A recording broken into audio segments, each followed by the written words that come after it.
यह कहानी बिहार के मुजफ्फरपुर के पास बसे एक खूबसूरत से गांव की है।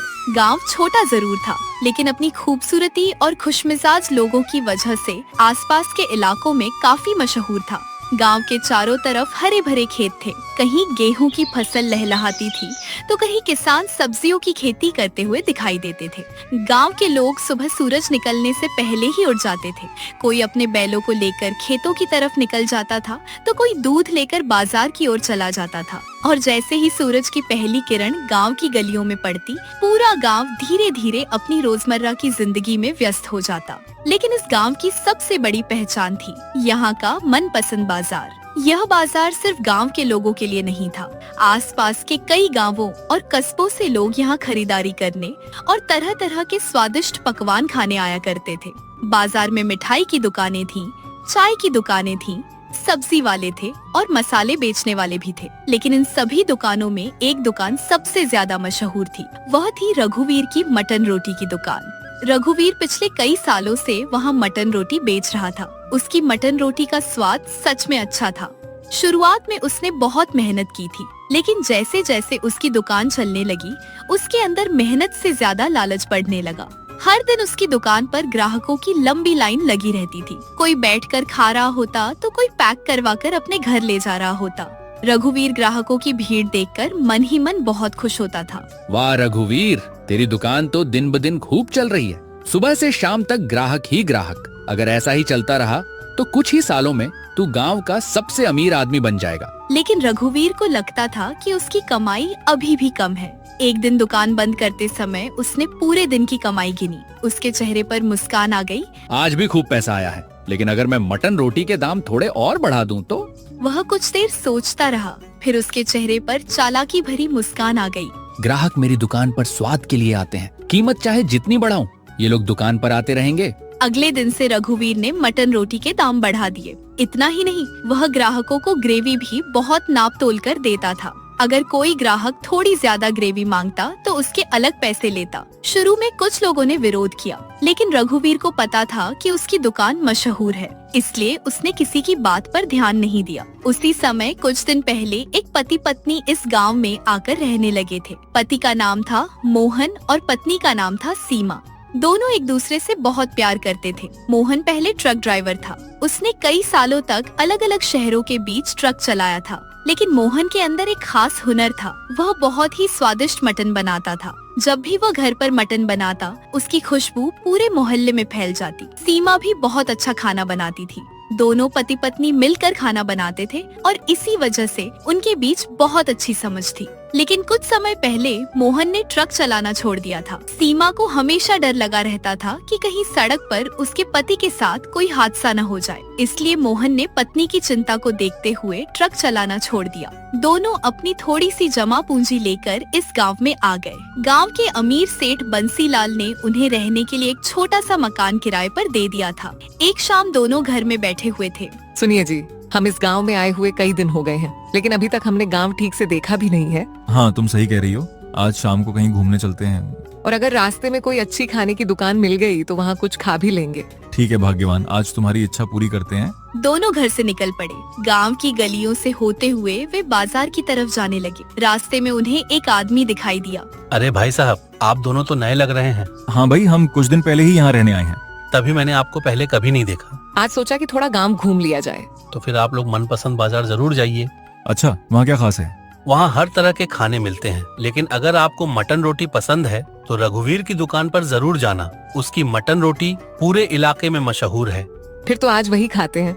बस बाजार में पहुंचकर सबसे ज्यादा भीड़ वाली मटन की दुकान देख लेना, वही रघुवीर की दुकान है। दोनों धन्यवाद कहकर आगे बढ़ गए। कुछ देर बाद दोनों मनपसंद बाजार पहुंच गए। जैसे ही वे बाजार में दाखिल हुए, उन्हें खाने की अलग अलग खुशबुएं आने लगी। लेकिन सबसे ज्यादा खुशबू रघुवीर की मटन रोटी की दुकान से आ रही थी। वहाँ सच में काफी भीड़ लगी हुई थी। मोहन और सीमा भी जाकर खड़े हो गए। भैया 2 प्लेट मटन रोटी देना। अभी देता हूँ, बैठ जाइए। कुछ देर बाद रघुवीर ने दोनों को मटन रोटी दे दी। मोहन और सीमा खाने लगे। पहला निवाला खाते ही सीमा के चेहरे पर मुस्कान आ गई। सच में जी, स्वाद तो बहुत अच्छा है। हाँ, मटन भी अच्छी तरह पका हुआ है। दोनों आराम से खाना खाने लगे। थोड़ी देर बाद सीमा की रोटी खत्म होने लगी। भैया जरा थोड़ी सी और ग्रेवी दे दीजिए। रोटी बची हुई है, हाँ देता हूँ। रघुवीर ने थोड़ी सी ग्रेवी दी। दोनों ने खाना खत्म कर लिया। मोहन ने जेब से पैसे निकाले। भैया कितने पैसे हुए? 400 रुपये। 400? लेकिन 2 प्लेट तो 200 की थी। हाँ लेकिन एक्स्ट्रा ग्रेवी के 50 रुपए हैं। 50 रुपए? इतनी सी ग्रेवी के? इतनी सी क्यों, ग्रेवी भी तो मेरी है। भाई हमारे यहाँ तो दुकानदार एक्स्ट्रा ग्रेवी के पैसे नहीं लेते। तो फिर अपने गांव जाकर खाना, यहाँ मेरे नियम चलते हैं। भाई मैंने तो सिर्फ इतना कहा कि थोड़ी सी ग्रेवी के पैसे लेना ठीक नहीं है। मुझे मत सिखाओ कि दुकान कैसे चलानी है। मोहन को रघुवीर की बात बहुत बुरी लगी। सीमा ने उसका हाथ पकड़कर उसे शांत किया। रहने दीजिए जी, यहाँ बहस करने से कोई फायदा नहीं है। पैसे दे दीजिए और चलिए। मोहन ने पैसे दिए और दोनों वहाँ से घर लौट आए। लेकिन मोहन के मन में रघुवीर की बात रह गई। अगली सुबह मोहन जल्दी उठ गया। वह कुछ देर तक चुपचाप बैठा रहा। फिर सीमा से बोला, भाग्यवान, हमारे पास जो पैसे हैं वो ज्यादा दिन नहीं चलेंगे। मुझे कोई काम ढूंढना पड़ेगा। हाँ जी, आप आज गांव में जाकर देखिए, भगवान ने चाहा तो कोई न कोई काम जरूर मिल जाएगा। मोहन पूरे गांव में काम तलाशने निकल गया। वह कई दुकानों पर गया, लेकिन हर जगह उसे एक ही जवाब मिला। भाई तुम गांव में नए हो, अभी तुम्हें काम पर रखना मुश्किल है। सेठ जी, मैं मेहनत करने से पीछे नहीं हटूंगा। आप मुझे मौका देकर तो देखिए। माफ करना भाई, लेकिन आजकल किसी पर जल्दी भरोसा नहीं किया जा सकता। मोहन एक के बाद दूसरी दुकान पर गया, लेकिन उसे कहीं काम नहीं मिला। आखिरकार वह थका हारा घर लौट आया। क्या हुआ जी, काम मिला? नहीं, सब कहते हैं कि मैं नया हूँ, कोई मुझ पर भरोसा करने को तैयार नहीं है। आप परेशान मत होइए, मेरे पास एक बात है। क्या? हम अपना काम शुरू क्यों नहीं कर लेते? अपना काम? लेकिन क्या? मटन रोटी का। मटन रोटी का? हाँ, आपने देखा नहीं कि रघुवीर की दुकान पर कितनी भीड़ थी? और आप भी तो बहुत अच्छा मटन बनाते हैं। अगर हम कम दाम में अच्छा खाना दें और ग्राहकों से अच्छा व्यवहार करें तो लोग हमारे पास भी जरूर आएंगे। मोहन कुछ देर तक सोचता रहा, फिर मुस्कुराते हुए बोला, भाग्यवान, आज तुमने मेरे अंदर फिर से उम्मीद जगा दी। तो फिर देर किस बात की? कल से हमारी नई शुरुआत होगी। मोहन सेठ बंसीलाल के पास गया। उसने अपनी परेशानी बताई। बंसीलाल ने उसे एक पुराना ठेला दे दिया। ले मोहन, इसे इस्तेमाल कर लेना, काम चल जाए तो ठीक है। सेठ जी, आपका बहुत धन्यवाद। मैं इसे पूरी ईमानदारी से इस्तेमाल करूंगा। अगली सुबह मोहन बाजार गया। उसने ताज़ा मटन खरीदा। सीमा ने घर पर बहुत मेहनत से मटन तैयार किया। मसालों की खुशबू पूरे घर में फैल गई। मोहन ने ठेला साफ किया और बाजार के पास लगा दिया। उसने एक छोटा सा बोर्ड लगाया, मोहन स्पेशल मटन रोटी सिर्फ 100 रुपये। फिर वह आवाज लगाने लगा, आओ भाई आओ, गर्मा गर्म मटन रोटी खाओ। ताज़ा मटन, मसालेदार ग्रेवी और स्वाद ऐसा कि दिल खुश हो जाए। सिर्फ 100 रुपये प्लेट। शुरुआत में कोई ग्राहक नहीं आया। कुछ लोग उसे देखकर आगे निकल जाते। 2 आदमी रुककर उसकी दुकान देखने लगे। भाई तुम यहाँ नए हो? हाँ भाई, तुम्हें पता है यहाँ पहले से रघुवीर की दुकान है? हाँ पता है। तो फिर तुम्हें कोई और काम करना चाहिए। उसकी दुकान बहुत पुरानी है, लोग उसी की मटन रोटी खाते हैं। भाई आप एक बार खाकर तो देखिए, पसंद ना आए तो पैसे मत देना। अरे नहीं भाई, आज नहीं। दोनों चले गए। मोहन थोड़ा उदास हुआ, लेकिन उसने हिम्मत नहीं छोड़ी। कुछ देर बाद 2 नए ग्राहक आए। भाई 2 प्लेट लगाओ। अभी लगाता हूँ।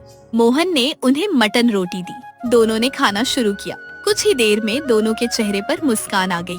भाई स्वाद तो बहुत अच्छा है। धन्यवाद भाई, अगर ग्रेवी कम पड़े तो और ले लेना।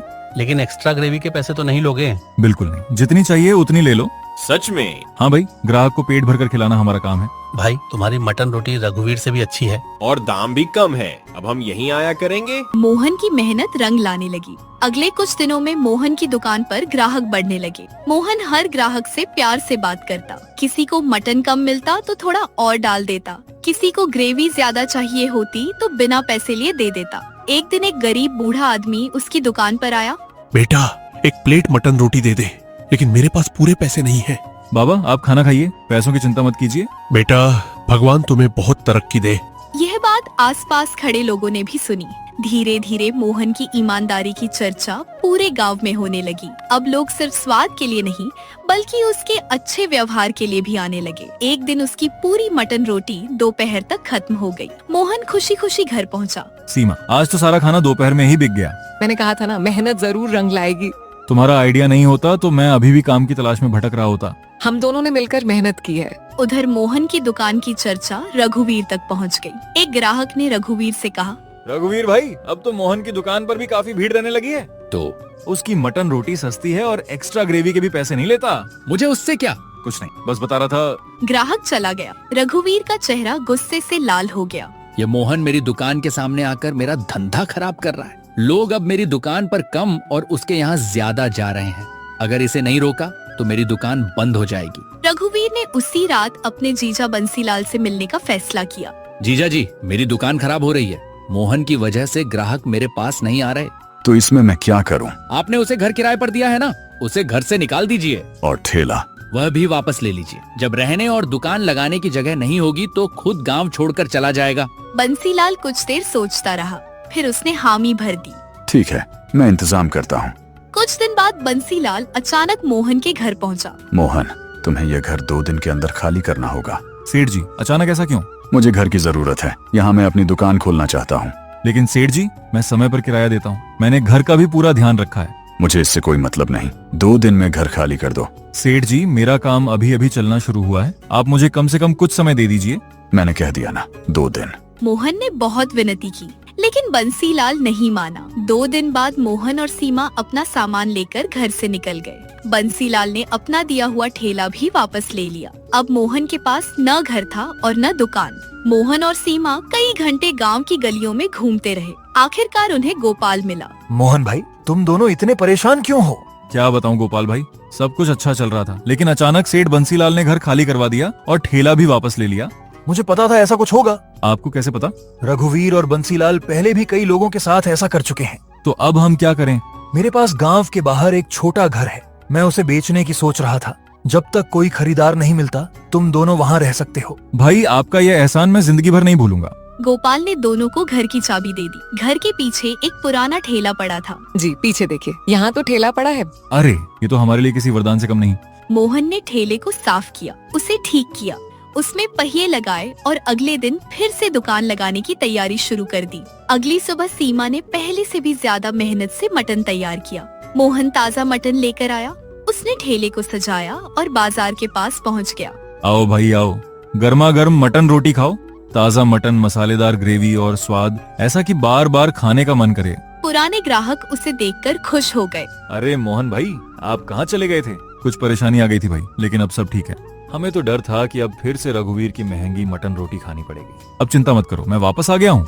लोग हंसने लगे। कुछ ही देर में उसकी दुकान पर भीड़ जमा हो गई। मोहन की दुकान फिर से चल पड़ी। रघुवीर को जब पता चला कि मोहन फिर से दुकान लगाने लगा है, तो वह गुस्से से पागल हो गया। वह बंसीलाल को लेकर सीधे मोहन की दुकान पर पहुंच गया। मोहन, तुझे एक बार में बात समझ नहीं आती? क्या हुआ? तूने कहा था कि यहाँ से चला जाएगा, फिर वापस क्यों आया? मैंने किसी की जमीन नहीं छीनी। मैं मेहनत करके अपना काम कर रहा हूँ। तेरी वजह से मेरी दुकान खराब हो रही है। अगर मेरी दुकान की वजह से तुम्हारी दुकान खराब हो रही है, तो अपनी दुकान का स्वाद और व्यवहार सुधारो। ज्यादा समझदार मत बन। मोहन, मेरी बात ध्यान से सुन। अगर तूने हमारी बात नहीं मानी तो तुझे बहुत पछताना पड़ेगा। आपने मेरा घर छीन लिया, ठेला छीन लिया, फिर भी आपका मन नहीं भरा। अब मैं अपना काम किसी भी कीमत पर नहीं छोड़ूंगा। ठीक है, फिर जो होगा उसके जिम्मेदार तुम खुद होगे। दोनों वहाँ से चले गए। मोहन ने उनकी धमकी को गंभीरता से लिया, लेकिन उसने काम करना बंद नहीं किया। कुछ दिन तक सब कुछ ठीक चलता रहा। मोहन की दुकान पर रोज भीड़ लगने लगी। लेकिन एक शाम जब मोहन दुकान बंद करके घर पहुंचा, तो उसे कुछ अजीब लगा। घर का दरवाजा खुला था। सीमा। कोई जवाब नहीं आया। सीमा, तुम कहाँ हो? मोहन ने पूरे घर में उसे खोजा। रसोई देखी, पीछे का आंगन देखा, पड़ोसियों से पूछा, लेकिन सीमा का कहीं पता नहीं था। मोहन बहुत घबरा गया। सीमा बिना बताए कहीं नहीं जाती, जरूर कुछ हुआ है। उसे रघुवीर और बंसीलाल की धमकी याद आ गई। मोहन तुरंत पुलिस स्टेशन पहुंचा। बताइए क्या हुआ? साहब, मेरी पत्नी सीमा घर से गायब हो गई है। मुझे डर है कि उसका अपहरण हुआ है। आपको किसी पर शक है? हाँ साहब, रघुवीर और बंसीलाल ने कुछ दिन पहले मुझे धमकी दी थी। उन्होंने पहले मेरा घर छीनने की कोशिश की और अब मेरी पत्नी गायब है।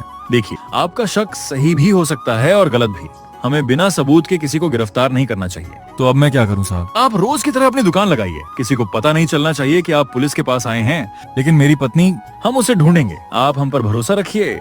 मोहन भारी मन से वापस लौट आया। अगले दिन उसने खुद को संभाला और पहले की तरह दुकान लगा ली। ग्राहक आते रहे। मोहन उनसे बात करता रहा, लेकिन उसका ध्यान बार बार अपनी पत्नी की तरफ जा रहा था। उसी शाम पुलिस को कुछ जानकारी मिली। इंस्पेक्टर सुरेश अपनी टीम के साथ चुपचाप गांव के बाहर जाने वाली सड़क पर पहुंच गए। कुछ देर बाद उन्हें रघुवीर और बंसीलाल दिखाई दिए। दोनों एक सुनसान रास्ते की तरफ जा रहे थे। पुलिस ने उनका पीछा किया। दोनों एक पुरानी झोपड़ी के अंदर चले गए। पुलिस भी चुपचाप वहां पहुंच गई। अंदर से किसी के रोने की आवाज आ रही थी। इंस्पेक्टर ने दरवाजे की दरार से देखा। अंदर सीमा बंधी हुई थी। तुम लोगों ने मुझे यहाँ क्यों रखा है? मेरे पति ने तुम्हारा क्या बिगाड़ा है? अगर मोहन गांव छोड़ देता तो तुम्हें यहाँ लाने की जरूरत नहीं पड़ती। तुम्हें अपनी दुकान बचाने के लिए किसी की जिंदगी बर्बाद करने में जरा भी शर्म नहीं आती। बस बहुत बोल लिया। इंस्पेक्टर सुरेश ने इशारा किया। पुलिस के जवानों ने दरवाजा तोड़ दिया। पुलिस, हाथ ऊपर करो। साहब, बहुत हो गया, अब तुम्हारी सारी चालाकी खत्म। साहब, हमारी बात सुनिए। तुम दोनों ने एक महिला का अपहरण किया है, इसके लिए तुम्हें कानून के सामने जवाब देना होगा। पुलिस ने सीमा को सुरक्षित बाहर निकाला। मोहन को जब यह खबर मिली तो वह तुरंत वहां पहुंचा। अपनी पत्नी को सुरक्षित देखकर उसकी आंखों में आंसू आ गए। सीमा, तुम ठीक हो? हाँ जी, अब मैं बिल्कुल ठीक हूँ।